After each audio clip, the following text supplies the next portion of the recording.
சகோதரர் பக்தர் சிங் அவர்களின் ஊழியத்திலிருந்து விடாய் துணிக்கேற்ற வார்த்தைகள் ஆகஸ்ட் மாதம் 27ஆம் தேதி.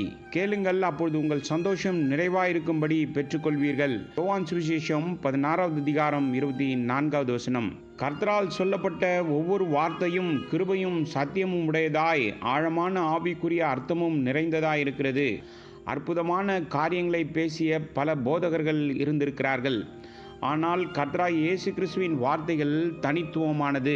இவைகள் ஒருபோதும் மறக்க முடியாது. கர்த்தராய் இயேசு கிறிஸ்துவின் வார்த்தைகளை சிறந்த எழுத்தாளர்களால் பல புத்தகங்களாக எழுதப்பட்டு விளக்கப்பட்டும் இருக்கிறது. ஆனால் அவைகளின் அர்த்தத்தை இன்னும் பல விதங்களில் விவரித்தாலும் அது முடியாததாக இருக்கிறது. எபேசியருக்கு நிருபம் 3வது அதிகாரம் 20வது வசனத்தில் உள்ள தேவனுடைய வார்த்தையின்படி நாம் கேட்பதற்கும் நினைப்பதற்கும் மேலாக அவர் மிகுதியாய் கிரியை செய்ய வல்லவராக இருக்கிறார்.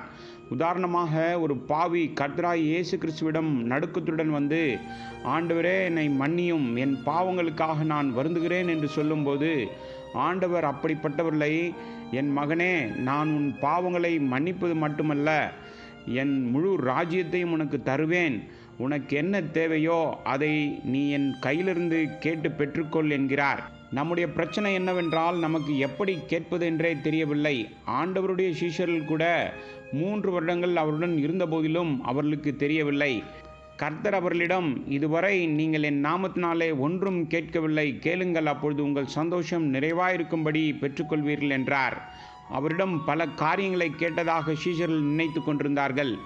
அவர்கள் மிகவும் மகிழ்ச்சியோடு திரும்பி, உம்முடைய நாமத்தினாலே இவைகளெல்லாம் செய்ய முடிந்தது என்று மகிழ்ச்சியில் சூழ்ந்து அவரிடம் சொன்னார்கள்.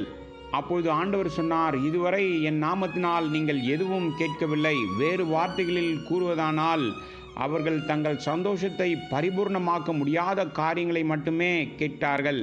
எனவே இப்போதே கேளுங்கள், கேட்டுக்கொண்டே இருக்க கற்றுக்கொள்ளுங்கள் என்று நம்முடைய ஆண்டவர் சொல்லி கொண்டிருந்தார். இதே பாடத்தை நாமும் கற்றுக்கொள்ள வேண்டும். எனவே தேவனிடம் எப்படி கேட்பது என்று இன்னும் நமக்கு தெரியவில்லை. நாம் கேட்க கற்றுக்கொள்ளும்போது நாம் கேட்பதற்கும் அல்லது நினைப்பதற்கும் அல்லது கற்பனை செய்வதற்கும் அதிகமாக நம்முடைய ஆண்டவர் நமக்கு தருவார்.